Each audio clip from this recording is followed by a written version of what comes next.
Operation Sindoor గురించి జరుగుతున్న వారిలో చూస్తున్నాం మనం. సో పబ్లిక్ లో ఉన్నాము. ఇక్కడ ఎక్కడున్నామంటే అంబేద్కర్ స్టాచ్యూ దగ్గర ఉన్నాము. పబ్లిక్ దాని గురించి ఏం రెస్పాన్స్ ఇస్తున్నారు, అలాగే పబ్లిక్ ఏమనుకుంటున్నారు, ఇంతటితో ఆపేదే బాగుంటుంది అనుకుంటున్నారా, లేదంటే పాకిస్తాన్ ఏం జరగబోతుంది, లేదంటే పాకిస్తాన్ వాళ్ళు మన మీద ఏమైనా అటాక్ చేసే అవకాశం ఉందా అనేది మనం ఇక్కడ అంబేద్కర్ స్టాచ్యూ దగ్గర ఉన్న పబ్లిక్ ని అడిగి తెలుసుకుందే ప్రయత్నం చేద్దాం. సో తెలుసుకుందాం రండి, చలో. సార్, ఇప్పుడు పాకిస్తాన్ ది వార్ జరుగుతుంది కదా, సో దీన్ని ఏ విధంగా చూడాలంటారు?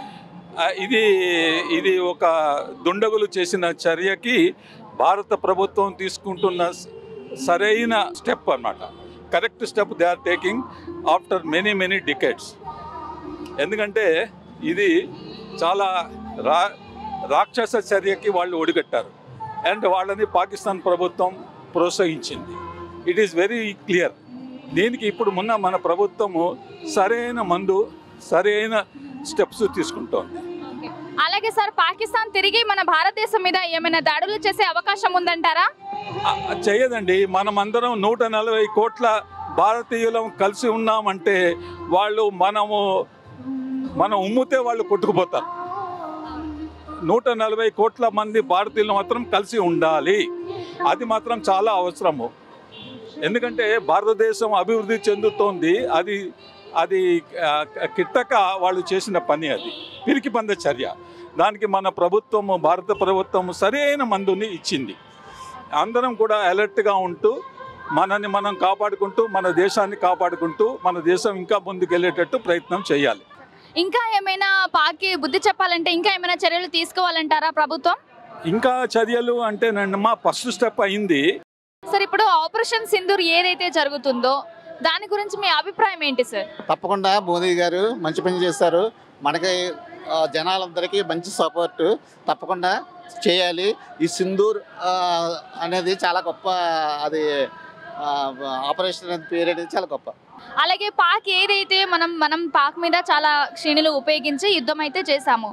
సో వాళ్ళు కొంతమంది ఉగ్రవాదులు అయితే చనిపోయారు. ఆ కోపం వాళ్ళు ఉంచుకొని తిరిగి భారత్ మీద ఏమైనా ప్రభావం చూపే అవకాశం ఉందంటారా? ఉండొచ్చు, తప్పకుండా ఉంటుంది.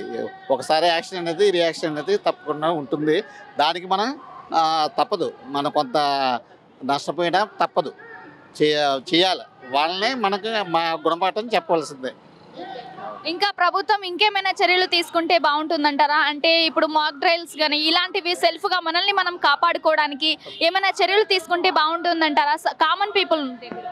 తప్పకుండా మనం పీఓకేని మనం ఆక్యుపై చేసుకుని మన ఆటోమేటిక్గా మనకి కంచె వేయవలసిన బాధ్యత మనకు ఉంది, వాళ్ళదేం కాదు. సార్, ఇప్పుడు పాక్ గురించి యుద్ధం అనేది నడుస్తుంది కదా, ఆపరేషన్ సింధూర్ గురించి మీ మాటల్లో ఏమనుకుంటున్నారు చెప్పండి సార్. ఆపరేషన్ సింధూర్ అనేది తప్పనిసరి మన భారతీయుల రక్షణ కోసం కానీ, భారతదేశ ఆత్మగౌరవం కోసం కానీ తప్పనిసరి అవసరమని మన భారతదేశ పౌరులందరూ, సాధారణ పౌరులందరూ కూడా కోరుకుంటున్నారండి. అలాగే పాక్ గురించి మీ మాటల్లో, అంటే పాక్ తిరిగి ఇండియా మీద ఏమైనా ప్రభావం చూపే అవకాశం ఉందంటారా?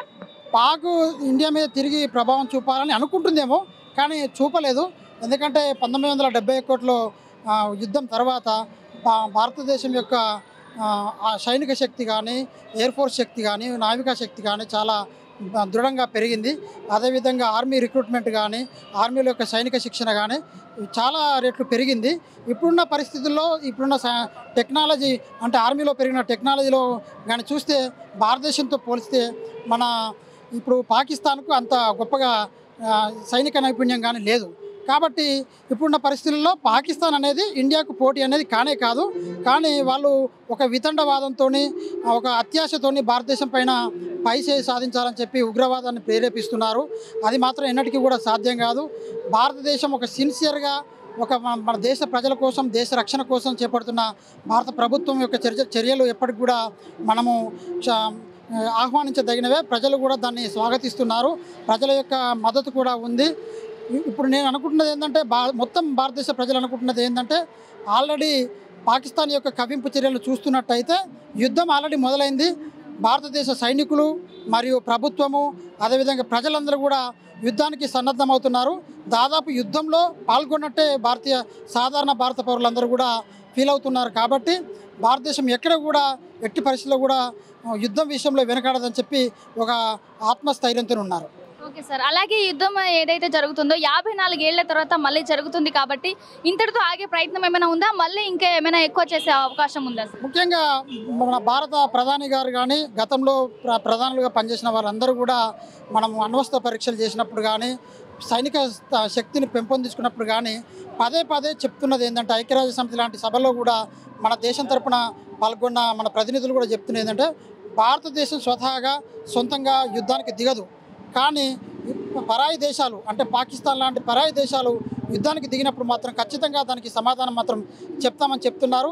ఈ సందర్భంగా నేను చెప్పేదంటే యుద్ధంలో గెలుపు ఓటములని ఎవరనేది ఒకప్పుడు ఉండేది, ఎవరు గెలిచారు ఎవరు ఓడిపోయారు అనేది ఒకప్పుడు ఉండేది.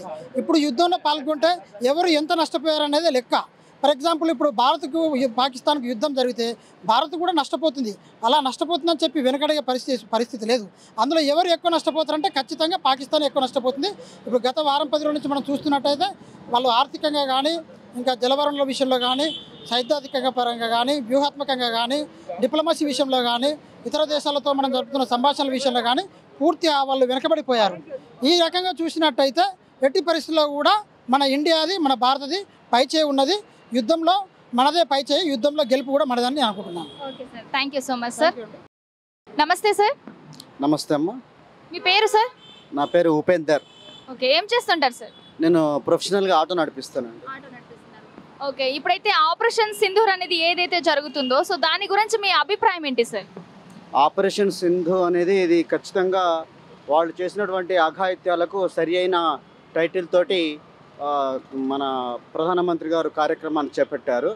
ఎందుకంటే స్త్రీకి భర్తే కదమ్మా అన్నింటికి, కాబట్టి భర్త ఉన్నాడు అని తెలియడానికి కారణం ఏంటంటే సింధు బొట్టు ఉంటుంది. అది హైందవ భారతీయ సాంప్రదాయం. కాబట్టి ఆ బొట్టు ఉంది అంటే భర్త ఉన్నాడు అని అర్థం స్త్రీకి. అది ఐశ్వర్యంతో సమానము. కాబట్టి అదే టైటిల్తో యుద్ధాన్ని ఆ టైటిల్తో చేపట్టడం వల్ల వాళ్ళకి తగిన గుణపాఠంగా జరుగుతుంది. భారతీయ స్త్రీ యొక్క విలువ ఏంది, వారిలో ఉన్న శక్తి ఏంది అనేది వాళ్ళకి తెలిసి వస్తుంది ముష్కరులకు. అలాగే ఈ యుద్ధం ఇంతటితో కొనసాగుతుందంటారా లేదంటే ఇంతటితోనే ఆగిపోతుందంటారా? ఇంకా ఏమైనా చర్యలు తీసుకోవాలంటారా? ఈ భవిష్యత్తులో మనకు ఏ విధమైన పాకిస్తాన్ నుండి మనకు ప్రమాదం ముప్పు ఉండకూడదు అంటే మతము అనే ప్రాతిపదిక మీద ఏర్పడినవి. కాబట్టి ముస్లిమ్స్ అంతా కూడా పాకిస్తాన్కు వెళితే భవిష్యత్తులో మనకు రాబోయే తరాలకు కూడా మతపరమైన కలహాలు రావు. ఇది హిందూ దేశం